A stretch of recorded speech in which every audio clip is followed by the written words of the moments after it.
Que as palmas louvam o Senhor.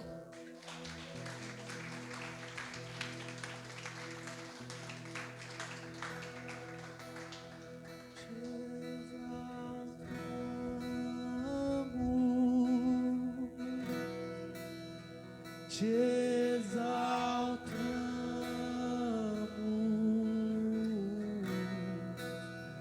ó Senhor.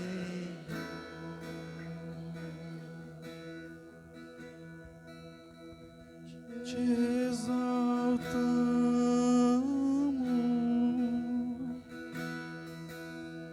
te exaltamos.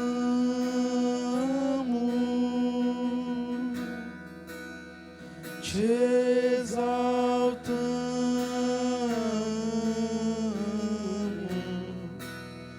ó Senhor.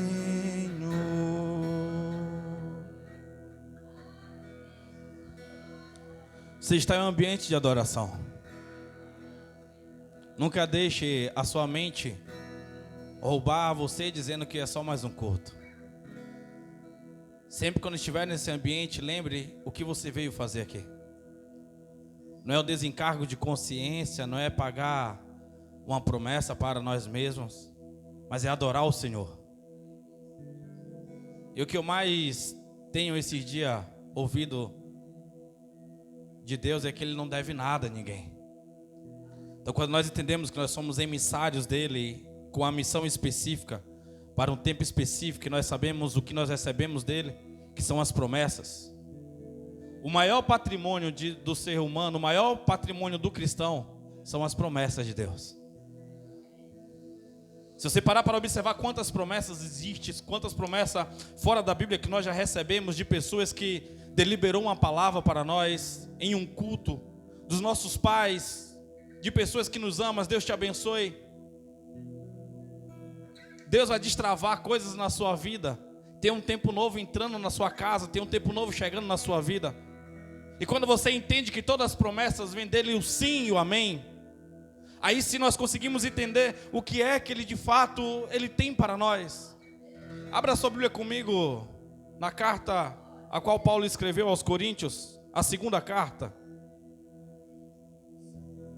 capítulo de número 1.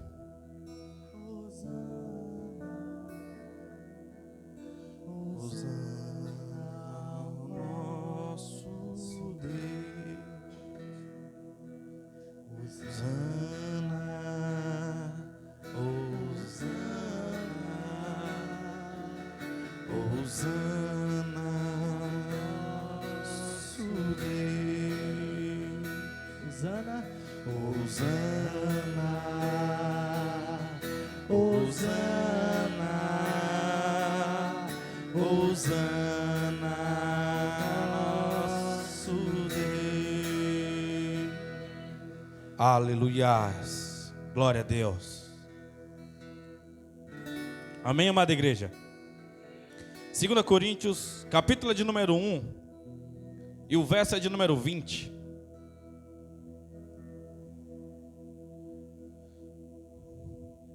Segunda Coríntios 1, verso 20. Quem achar, dá um glória a Deus bem gostoso aí. Beleza, foi um ensaio. Agora para Jesus. Quem achar, dá um glória a Deus bem forte. Aleluia. Sempre declare dos seus lábios: glória a Deus, glória a Deus. Sempre declare, não pare de declarar dos seus lábios. Quando você bate palma, de repente essas palmas, as pessoas podem entender que é para o pregador, que é para o cantor. Mas quando você diz glória a Deus, não tem como ser roubada essa glória. É dele e por ele, só para ele. Amém?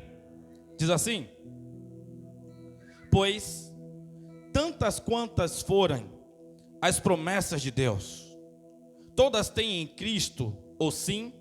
Por isso, por intermédio dele, o amém é proclamado por nós para a glória de Deus. Amém? Acho que teve uma certa ligação hoje, dízimo e oferta, louvores. Vamos lá, estamos sintonizados. Amém? Pode colocar a Bíblia no teu assento. Pode colocar a mão sobre o teu coração, você que pode. Ramada cantora lora labada bas sobre levada bas. Ramate o ire cantora lora labada bas.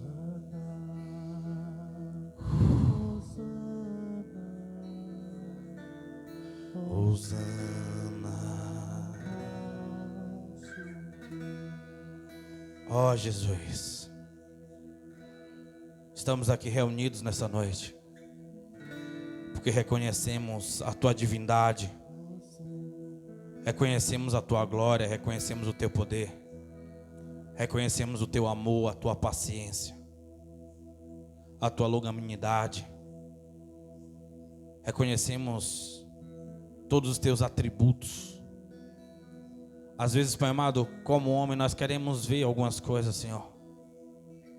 Às vezes, Pai amado, entorpecido por um medo, por uma incredulidade, por frustrações, nós queremos trazer o Senhor para uma esfera onde pouco te interessa, porque é uma esfera passageira. Mas nós não queremos ficar presos nessa esfera, nós queremos ser transportados para a Tua esfera espiritual, para a Tua esfera eterna, Senhor. Porque nela é que são feitas as coisas, porque nela se constrói todas as coisas, e nós temos uma função de trazer aquilo que está no espiritual para o material. Só que às vezes nós queremos fazer do material o próprio resultado e nós falhamos, Senhor. Mas o Senhor é aquele que conhece, o Senhor é aquele que prescuta os nossos corações. E nessa noite, Pai amado, nós gritamos, essa noite nós clamamos a Ti, Pai amado. E pedimos que o Senhor venha, Pai amado, de encontro, Senhor, com os nossos desejos e tudo aquilo, Senhor, que não estiver alinhado com o nosso propósito, que o Senhor arranque do nosso coração, que o Senhor tire da nossa mente, Pai amado, e que nós possamos entender, aprender, esperar e confiar em Ti, Pai. Fica à vontade para o Senhor ministrar aos nossos corações. Nos leve para o próximo nível. Em nome de Jesus. Amém. Podemos assentar. Mas fica comigo nessa esfera de adoração. Andrew, fica à vontade para ministrar a hora que Deus tocar no teu coração. Nós temos o favor de Deus, isso é demais, igreja. Como foi falado aqui na introdução, tem várias promessas para nós. Às vezes nós queremos o nosso tempo, às vezes nós não entendemos algumas coisas. Eu gosto do livro de Lucas, capítulo de número 24 e verso de número 49. Eu vou lá, só para ratificar. Aleluias, glória a Deus. Já inicia a pregação indo lá em outro texto. O Senhor tem liberdade aqui, Pai. Então fica à vontade para fazer, para falar, para efetuar, para misturar, para tirar, para colocar aquilo que Tu acha interessante para os Teus filhos, Pai. Obrigado, Espírito Santo. Glória a Deus, aleluias. Ele diz assim, Lucas 24, 49. Eis que eu sobre vós envio a promessa de meu Pai. Contudo, entretanto, porém, permanecei na cidade, até que sejais revestido do poder do alto. Ou seja, as promessas de Deus, quem é que vai lançar sobre nós? É o próprio Jesus. Ele veio para poder cumprir as promessas a qual Deus ele nos entregou. E são muitas promessas, e a promessa aqui a qual Jesus está falando é o Espírito de Deus sobre a carne. A promessa a qual Jesus está falando é o soprar do Espírito sobre toda a carne. É o poder do alto, é o poder para testemunhar. É você ter uma mente renovada, é você ter um DNA renovado. É você conseguir enxergar as coisas do ponto de vista de Deus. É você conseguir mover uma montanha de lugar. É você conseguir acessar poderes de milagre, poderes de cura. Não é sobre uma habilidade natural, mas é sobre uma habilidade sobrenatural, a qual só Deus pode fazer. E Jesus ele diz, olha, permanecei. O problema é esse permanecer. O problema é esse esperar. O problema é esse confiar. Ele não disse esperar em uma semana. Ele não falou espera 2 meses. Ele falou apenas permanecer. E o problema é quando nós não entendemos esse permanecer. O problema é quando nós achamos que Deus ele desistiu por causa de algum vacilo nosso. Sim, os vacilos ele faz com que as promessas sejam adiadas. Os moles fazem com que as promessas sejam adiadas. Mas não desista de esperar em Jerusalém. Não desista de permanecer na cidade. O que é permanecer na cidade é ficar na vontade de Deus. É permanecer na vontade de Deus. É não murmurar. Não deixe que um percurso de 11 dias se torne de 40 anos e você não consiga entrar nesse lugar de promessa. Não foi Deus que mudou de ideia, mas foi as pessoas que rejeitou as promessas. Eu quero que você entenda. Deus ele não foi mentiroso quando ele disse que daria uma terra que manava leite e mel. Deus não foi mentiroso quando ele falou que mudaria a história da tua família. Deus não foi mentiroso quando disse que mudaria a tua história. Eu quero que você entenda isso. Permanecer em Jerusalém. O problema é que nesses dias a ansiedade ele vem com força aflorando no coração, nascendo da alma e invadindo o nosso ser e atrapalhando o espírito, porque estamos o tempo todo sentindo, estamos o tempo todo chorando e gastando energia com aquilo que nós não precisamos nem necessitamos, por causa daquilo que os nossos olhos estão vendo, por causa daquilo que o corpo está pedindo. Eu vi ali atrás a criança querendo descer do colo e ela começou a querer chorar para que a avó dela colocasse ela no chão, porque ela queria de qualquer maneira, e isso foi ministrado no meu coração. Às vezes nós queremos de todo fato pedir para Deus algo que não pertence a nós, algo que não é o nosso tempo, algo que vai colocar a nossa segurança em jogo. Você consegue entender? Você consegue entender como Deus ele quer trabalhar e às vezes nós estamos gastando as nossas emoções, estamos gastando as nossas energias com aquilo que não cabe a nós no tempo e no processo que nós estamos passando? Que você possa ser sincero com Deus. Deus, arranca tudo que atrapalha o meu processo no deserto. Eu não quero me iludir com as miragens da vida. Você sabe o que é miragem? Miragem é aquilo que o seu cérebro projeta por tanto anseio e necessidade de algo no deserto. Você está com tanta vontade de chegar em um lugar que você possa descansar debaixo da sombra e beber uma água fresca, que o cérebro começa a direcionar e a pessoa vai andando e às vezes ela sai da direção que ela está andando porque ela entende que no outro lado tem uma miragem. Só que o problema é que a miragem, você anda e você nunca chega, porque é uma visão ilusória do seu cérebro. Às vezes nós se encantamos com as miragens da vida e saímos do caminho a qual o Senhor nos ortogou, o qual o Senhor nos entregou, e voltar a ter confiança no Senhor, porque o reino de Deus ele não é democrático. O reino de Deus não é para você dar as suas ideias. O reino de Deus não é para você movimentar ele de acordo com a sua vontade. Ele fala de você se despir, ele fala de você confiar, ele fala de você perder a identidade para encontrar a identidade verdadeira. Você não é o que você tem, você não vale o que você tem. Eu quero que você entenda, você vale as promessas do Senhor sobre a sua vida. Você vale aquilo que o Senhor estabeleceu, você vale aquilo que o Senhor está construindo. Tem muitas promessas de Deus para a nossa vida. E ele diz, o apóstolo Paulo, ele chega aqui no capítulo 1 de 2 Coríntios, e ele fala: muitos são as promessas, tantas são as promessas. E ele diz que todas se cumprem com um sim e com um amém, todas. Qual é a porcentagem de todas? É 100%. São todas as promessas. Deus ele tem um prazer quando eu profetizo aqui, olha, eu profetizo a cura sobre o seu corpo, Deus fala um sim. Toda vez que eu falo, Deus, eu profetizo saúde sobre você, Deus diz um amém. O problema é quando nós invalidamos o sim e o amém de Deus com a nossa incredulidade, porque nós contabilizamos de forma religiosa aquilo que nós merecemos e aquilo que nós não merecemos. Tiramos o trabalho de Jesus na cruz, recusamos a graça do Senhor. O que é a graça? Chariz, favor imerecido. E nós contabilizamos as nossas obras.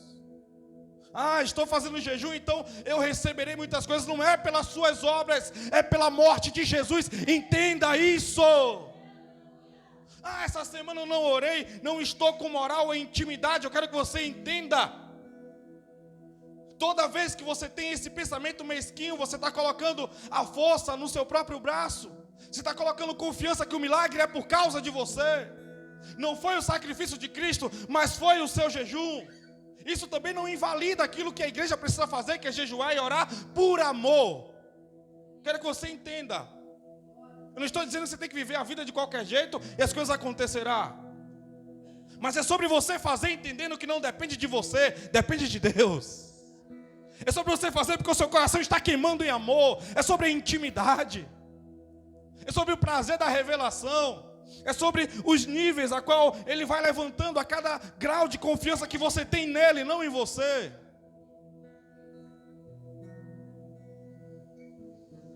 Vamos lá, tem alguém aqui comigo? Deixa a unção quebrar todo o jugo nessa noite. Deixa, por favor. Paulo, ele generaliza, ele fala todas. Sabe por quê? Nós aprendemos sempre, quando a coisa é generalizada, nós aprendemos.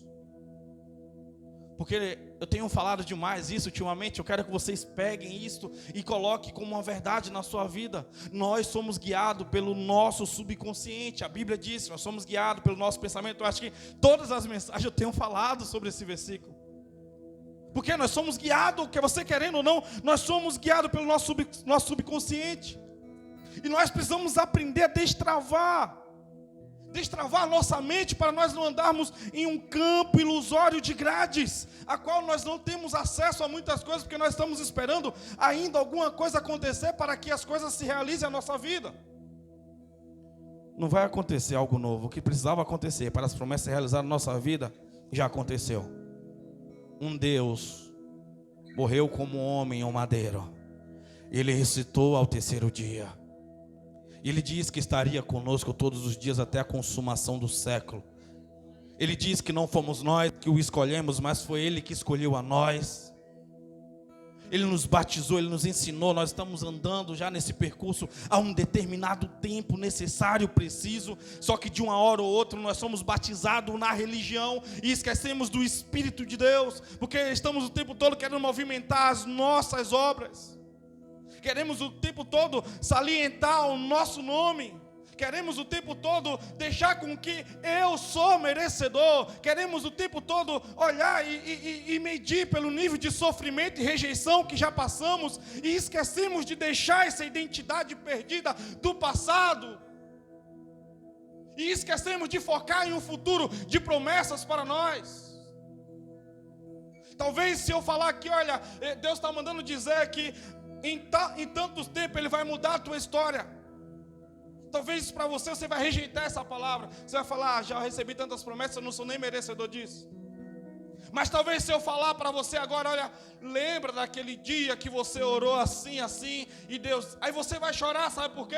Você acredita mais no passado do que no futuro. Isso revela as promessas de Deus, as profecias. Uma visão profética para você não é suficiente, mas o excesso de passado é, porque você está mais vivendo lá do que no hoje. Não deixe que o hoje seja mais importante. Vou falar para você poder entender. Não deixe que o hoje passe em branco e amanhã você dê mais importância para ele, porque ele se tornou uma história, do que o tempo presente que você vai estar vivendo. O que é que eu estou querendo falar com isso? Tem pessoas que estão valorizando os dias do coronavírus. Naqueles dias a gente se reunia mais. Naqueles dias que as portas se fecharam, quando a gente via um aos outros. Eu falo um negócio, eu sempre falo isso. Se a pandemia tivesse durado só 4 meses, ia haver as igrejas, elas iriam ficar pequenas de tantas pessoas que voltaria. Só quando passou o 4º, 5º mês, 6º mês, as pessoas falaram, parece que eu não preciso de uma igreja mesmo. Eu assisto minha live quando posso, vejo uma pregação no YouTube, e está tudo ok. Porque a visão dela mudou só por causa de 1 ou 2 meses a mais, passou quase um ano.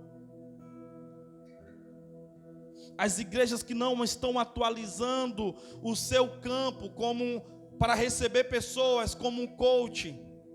As igrejas que não estão se atualizando para poder estar bonificando as pessoas que vão lá. Com o entretenimento, elas estão se esvaziando. Porque a Bíblia diz que nos últimos dias viria um novo evangelho, porque as pessoas não suportariam a sã doutrina e criariam líderes para ela que falasse coisas a qual ela gostasse de ouvir, porque a verdade seria como comichão aos seus ouvidos. A verdade ofende aquele que resolveu não andar alinhado com os padrões a qual o Senhor estabeleceu. Tem alguém aqui comigo?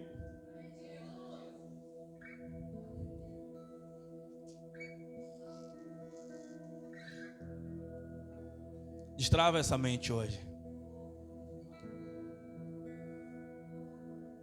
Ative o seu lado de fé. Ative o seu lado espiritual de verdade.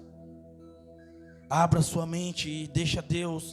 Porque eu vou falar um negócio, Deus está te falando algo. Deus está te falando algo. O que Deus está te falando? O problema é que você não está gostando da emissão da mensagem. O problema é que você não está gostando do que Ele está pedindo para você fazer. Então é como se você de alguma maneira calasse essa voz, até que ela mude com um novo cântico. Deus estava mandando uma mensagem para o povo num deserto. Não é sobre isso, não é sobre aquilo, mas não era aquilo que eles queriam ouvir. Ao ponto deles falar, eu não quero me relacionar, vai tu, Moisés, em nosso lugar. Porque esta mensagem para mim não serve. Eu tenho medo de morrer. Eu prefiro morrer no deserto do que viver com Deus em um paraíso. Você consegue entender? Tem pessoas preferindo morrer no deserto do que ouvir a voz de Deus. O deserto é uma transição, o deserto é um processo. E as pessoas estão negociando o tempo todo. Aquilo que era para ser prioridade se tornou coisas secundárias, porque das necessidades fisiológicas. Não é um patrão que vai fazer você mudar de casa, não é um patrão que vai fazer você mudar de carro, é as promessas de Deus. Você consegue entender? O problema é que você está isolando o dono da promessa para se apegar àquilo que só vê você como objeto de valor, que pode ser trocado por um melhor a qualquer momento. Tem alguém aqui comigo? A partir do momento que você não negociar as coisas de Deus, as promessas de Deus virá como uma torrente sobre a sua vida. A partir do momento que você colocar o coração em Deus, fala, eu não negocio isso, eu não abro mão disso. E no dia que você falar, Senhor, eu sonho um dia, no dia que você estabelecer, eu sonho com uma casa assim, eu sonho com um carro assim, eu sonho morar em tal lugar assim, e você descansar no Senhor, no dia que você menos esperar, as coisas virão sobre você, porque você já colocou na mão dele, você está confiando. Eu lembro alguns anos atrás, no outro salão, Deus usa alguém para poder falar, olha, você está chegando numa nova fase agora, eu vou mudar a sua garagem, vou mudar a sua casa, vou mudar a sua rua. E eu olhava, era um dos períodos mais terríveis financeiros que eu estava passando. Eu olhei e na hora a incredulidade quis vir ao meu coração, falei, é impossível ser mudado o cenário agora. Mas naquele momento eu falei que essa voz miserável do medo seja calada. Eu lembro, eu declarei exatamente assim como eu estou falando a vocês. Que essa voz miserável do medo seja calada agora, no nome de Jesus. Eu aceito e recebo essa promessa sobre a minha vida.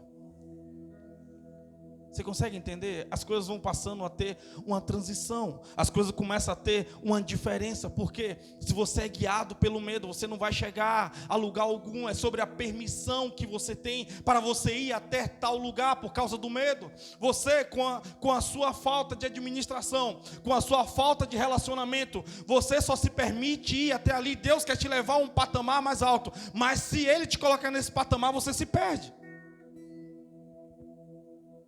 Tem alguém aqui?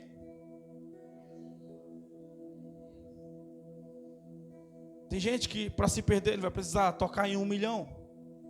Tem outros que se perdem apenas se aumentar meio salário na conta dele. Tem alguém aqui comigo? O que é se perder? É você negociar. Eu começar a dizer, olha, faz o seguinte. Se domingo eu não vou pregar não, porque eu estou precisando tirar umas férias. Glória a Deus por isso. É necessário descansar. Só que eu gostei. No outro mês eu falo, já tem 2 meses, 2 anos sem tirar. Eu mereço 2 meses. O que vai acontecer? Eu vou entrar em um período de hibernação. Tem alguém comigo? O trabalho faz muito isso. Você para de congregar. Na quarta você só vem ao domingo. Por você só vir um domingo, às vezes você vai negociar um domingo. Até você vai negociar 2, 3. Daqui a pouco você está indo apenas no culto de ceia.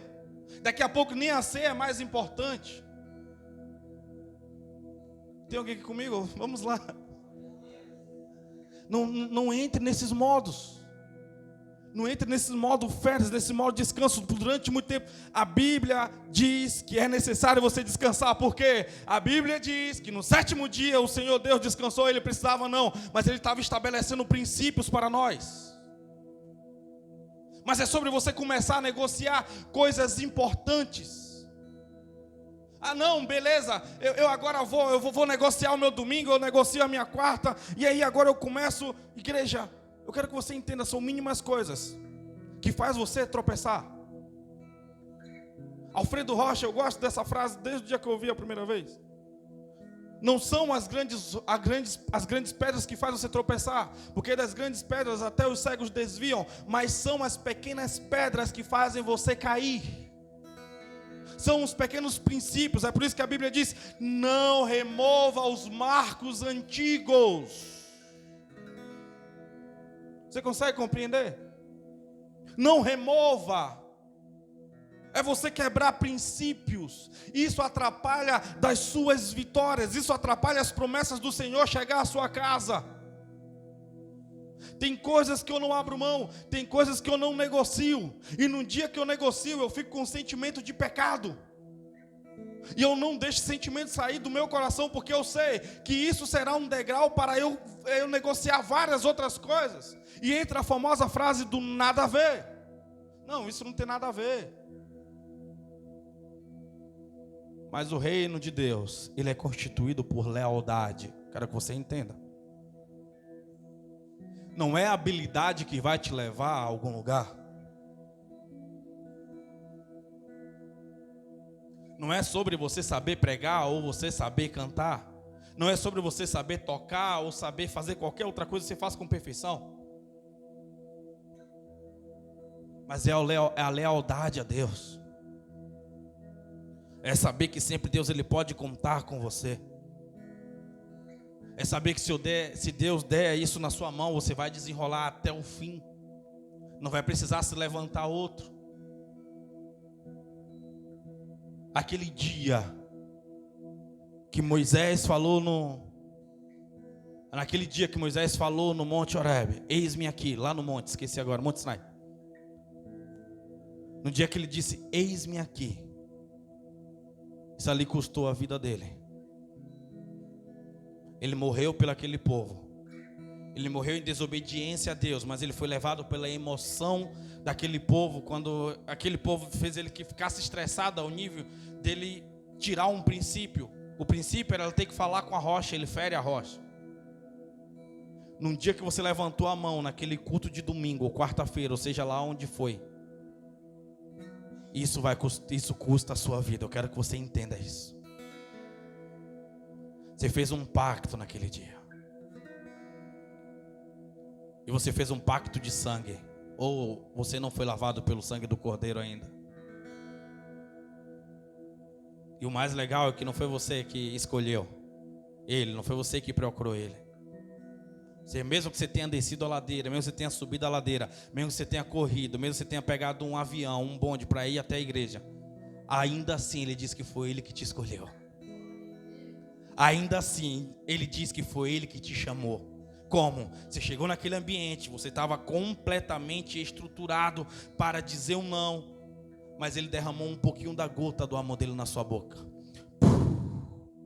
E você nunca experimentou nada igual aquilo naquele dia. E você não se segurou e você resolveu levantar a sua mão e declarar para todas as testemunhas presentes que você era um cristão, um servo de Deus. Você foi à frente, oraram por você, você ajoelhou.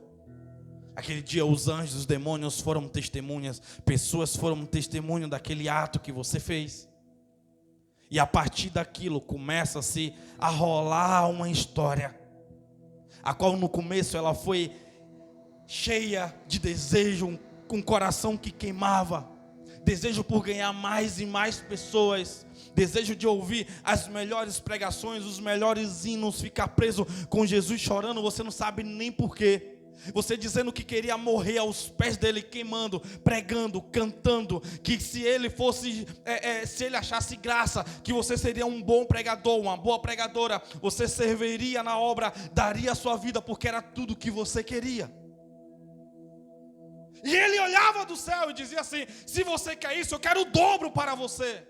Porque as promessas são muito maiores do que aquilo que você está pensando ou planejando para a sua vida. O que eu tenho para você é muito maior. Mas eu preciso colocar você no processo do deserto. Mas eu preciso colocar você no espere, aguarde em Jerusalém até que desça poder do alto.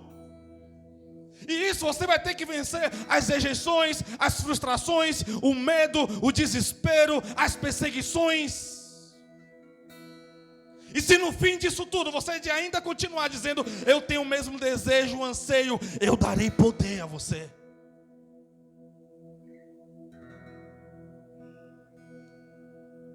Cada vez que você negocia isso, é como se Deus voltasse um pouquinho a mão dele. Porque o amor dele não entregar esse poder a você. Como diz o tio Peter, quanto mais poder, mais responsabilidade. Tio Peter não, tio, como é o nome? Tio Ben, obrigado, irmão. Você consegue entender? Então é sobre você se envolver com isso, falar: não, Senhor, é isso que eu quero. Por mais que custe eu estar longe de pessoas que eu amo, por mais que custe a minha vida, eu não negociarei. Quando você entende essas coisas, você começa a andar em um nível diferente. Você começa a ver as coisas diferentes. Deus, ele te dá uma visão espiritual. Aí você fala assim: Deus, como assim? O Senhor é tão generoso comigo? É porque Ele não fica devendo nada a ninguém. Aí vem perseguição de um lado, vem falatório de outro. Aí as pessoas falam: como você suporta? Você não sabe nem o que eu suportei para estar aqui. O que eu estou passando hoje é fichinha. É sobre essas coisas que Deus quer te colocar, para quando você chegar em um certo nível, quando você chegar em um determinado lugar. Eu quero que você entenda: quanto mais dificuldade você tem, mais próximo você está das promessas. Quanto mais parece estar impossível, mais está próximo. Quanto mais parece que é o fim, quanto mais parece que está distante, quanto mais parece que não vai dar certo, está muito próximo. É por isso que o reino das trevas, ele se move inteiro para te parar. Porque toda vez que você vence, alcança uma promessa, existe algo chamado testemunho. E o testemunho é para a glória de Deus.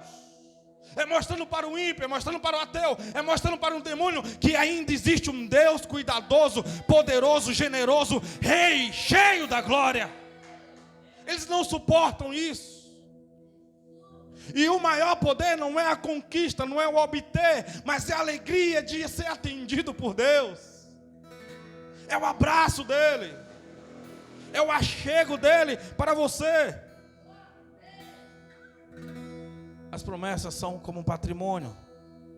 Só que o patrimônio, ele é diferente da promessa por causa. O patrimônio, ele tem segurança. Por que segurança? Por exemplo, você vai comprar um terreno hoje. A pessoa olha e fala: você vai comprar um terreno nesse lugar cheio de mato, não tem nem asfalto ainda. Mas daqui a 10, 15 anos as pessoas vão falar: como você conseguiu um terreno nesse lugar? Você consegue entender? O patrimônio, ele tem liquidez. O que é liquidez? Facilidade em venda. O patrimônio, ele tem ele te dá lucro, ele é lucrativo, ele tem rentabilidade. Você consegue entender? Essas são as características de um patrimônio. E o melhor de tudo, a promessa ela é parecida com um patrimônio, sim ou não? Não, ela não é. Por quê? As promessas, elas não têm liquidez. Você não compra as promessas de Deus. Você não chega em um lugar e fala, vou comprar a promessa de Deus, o bloquinho ungido, a vassoura ungida. Isso aí estão te enganando. As promessas de Deus não têm preço.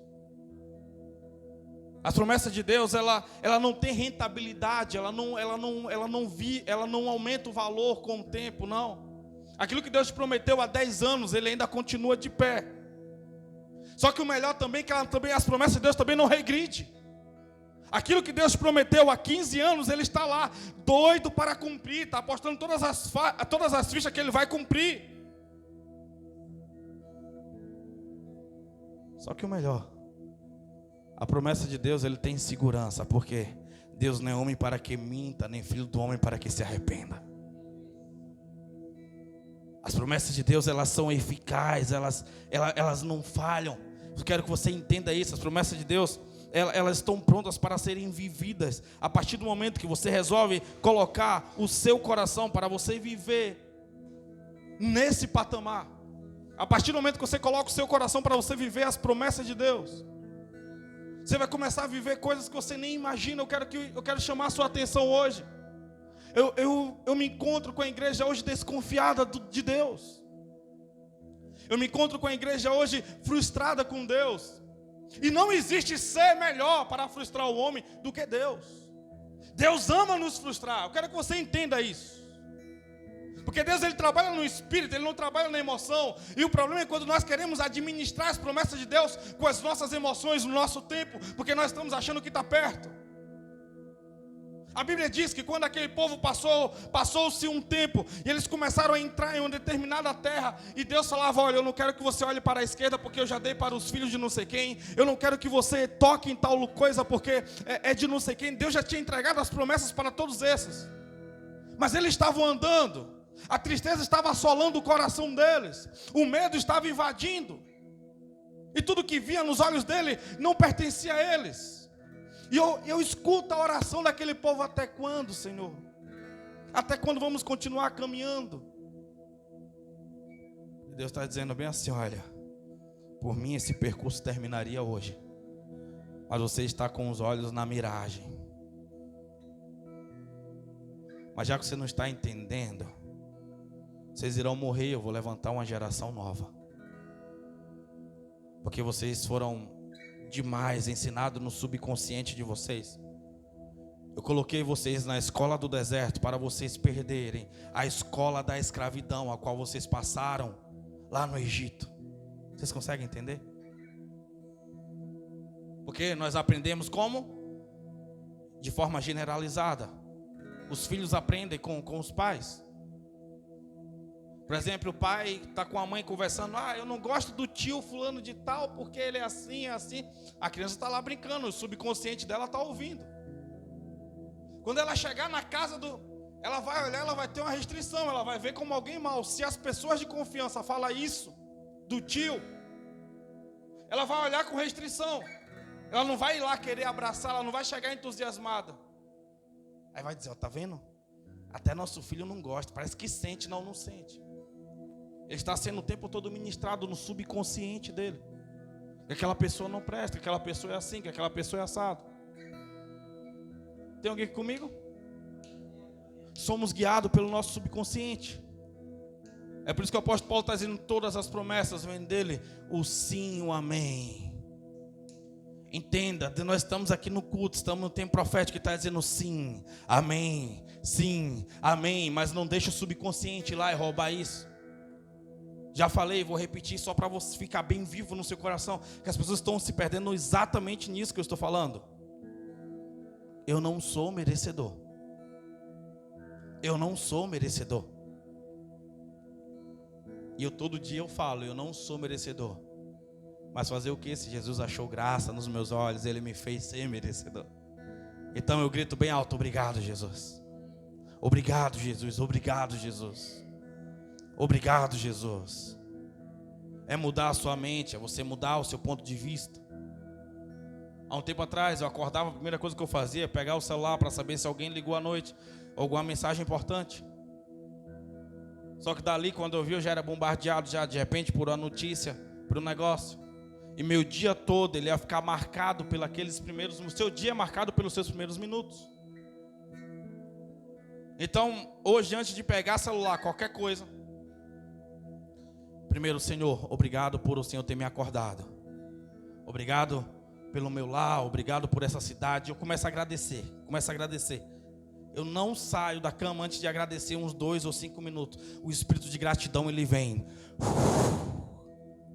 Satanás não consegue ficar no ambiente de gratidão. Demônios não conseguem dividir o ambiente de gratidão.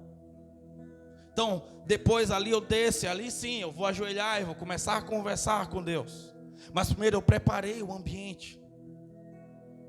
Comece a colocar princípios na sua vida.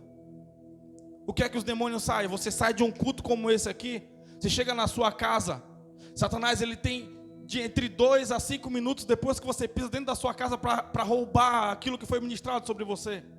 Porque aquilo que nós estamos falando sobre a cultura do reino. Isso que eu estou pregando para você é a cultura do reino. Então quando você chega lá, rapidamente você vai ser roubado por alguma coisa na televisão ou no celular. Ele precisa colocar uma cultura da terra de volta em você, para que você se desligue da atmosfera a qual você saiu daqui carregando.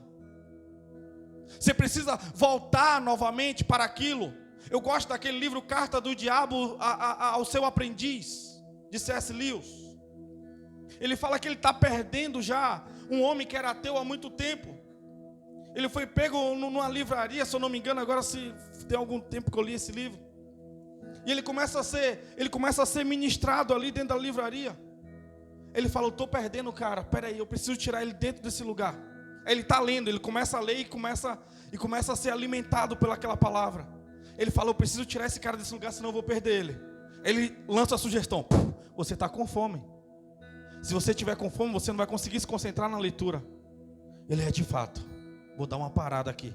Porque vem como sugestões à mente. Eu não estou dizendo que o diabo apareceu e começou a falar com ele. Não, só lançou a sugestão. Você está com fome, você precisa ir comer.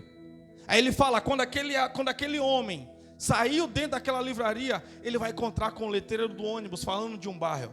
Ele vai se encontrar com um cartaz falando do valor de uma casa. Ele vai se encontrar com um carro dos sonhos. Ele vai ver que ele precisa de alguma maneira estar mais integrado a esta terra do que sobre as coisas celestiais e espirituais. Você consegue entender? Mas quando você recebe a unção de Deus, você começa a administrar as esferas e atmosferas. Você sabe que você vai viver do bom e do melhor pelo aquilo que o Senhor é. Mas você não é escravo daquilo, porque tudo é passageiro, tudo é transitório. É por isso que o apóstolo Paulo, ele fala na carta de Coríntios, ele diz: portanto, no capítulo 4, portanto, não tenham os olhos naquilo que é visível, porque tudo que é visível é temporal, mas tenham os olhos naquilo que é invisível, porque o invisível é eterno. Ele está falando: veja as coisas com os olhos da fé, veja as coisas como realmente ela é.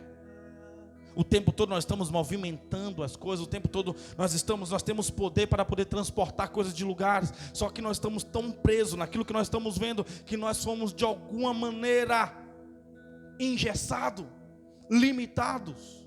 Quando era para nós profetizarmos, aquele que chega doente, receba a cura na coluna agora, receba a cura agora na cabeça, e a pessoa, porque recebemos do Senhor. Quando Pedro diz: eu não tenho ouro nem prata, mas o que eu tenho te dou, ele não estava dizendo que ele não tinha dinheiro, mas ele estava dizendo o que era interessante era a promessa que ele recebeu. Eu quero que você entenda isso. Ele não estava passando uma crise financeira, mas ele estava dizendo: o que eu tenho é mais importante do que o que você quer. Não é sobre ouro e prata, mas é sobre o poder que Deus me deu. Levante e anda agora em nome de Jesus. É sobre movimentar as coisas do reino de fato, ter utilidade para o reino de fato. Eu quero orar com vocês. Entenda o que foi pregado, entenda o que foi ministrado aqui. para você começar a viver esse novo tempo que Deus que Deus já destravou. Todo dia na sua frente tem uma chave, duas chaves: a chave do reino e a chave do medo. E todo dia você tem que decidir pegar uma das. Enquanto você carregar a chave do medo, porque o medo ele te dá uma falsa segurança. O medo é um feromônio liberado, é uma substância. Quando você está em casa sozinho e você escuta uma porta batendo, vem várias sugestões. Foi o vento? Alguém será que entrou? Aí você, em algumas frações de milésimo de segundo, vem várias sugestões. Isso faz com que uns fiquem congelados ali, esperando se vai acontecer algo, e faz com que outros reajam, corra e vá ver se aconteceu alguma coisa. Mas quando você está sóbrio o suficiente, você vai entender, não, só foi o vento. Mas o medo vai te dar vários gatilhos de uma falsa segurança. E o reino de Deus não pode ser movimentado pelo medo. Porque o medo ele é gerado por dúvida. E você pode pecar. Por quê? A Bíblia diz que tudo que provém de dúvida é pecado. Ou seja, você não precisa matar alguém para você pecar. Basta você ter dúvidas. E você é abraçado pelo manto do pecado. E esse manto ele te escraviza, ele paralisa a sua vida. Então trabalhe no seu subconsciente. Essas mensagens que eu venho liberando aqui na sua vida nesses últimos meses é para você avançar. Vamos lá. A oração é para você entrar nesse ambiente.